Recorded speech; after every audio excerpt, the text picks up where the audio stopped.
புஷ்பா அம்மா అసలు வேற லெவல் அண்ணா, வேற level. Super super. Pushpa 2 pan India படமாக புஷ்பா 2ஆம் பாகம் உலகமெங்கிலும் இன்று திரையிடப்பட்டது. புஷ்பா திரைப்படத்தை பார்த்தவர்கள் அனைவரும் படம் பிரம்மாண்டமாக வேறு லெவலில் உள்ளதாக பாராட்டினார்கள்.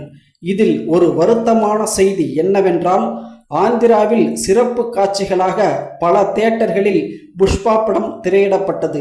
நடிகர் அல்லு அர்ஜுன் ரசிகர்களுடன் சேர்ந்து படம் பார்க்க வந்திருந்தார். நடிகர் அல்லு அர்ஜுனை பார்க்க வேண்டி வந்த ஒரு பெண் கூட்ட நெரிசலில் சிக்கி உயிரிழந்தார். அந்த பெண் உயிரிழந்ததால் அங்கு பதட்டமான சூழ்நிலை உருவாகி உள்ளது. உயிரிழந்த அந்த பெண்ணை கண்டு நடிகர் அல்லு அர்ஜுன் கண்கலங்கினார். அந்த பெண்ணின் குடும்பத்திற்கு தேவையான அனைத்து உதவிகளையும் செய்வதாக நடிகர் அல்லு அர்ஜுன் கூறியுள்ளார்.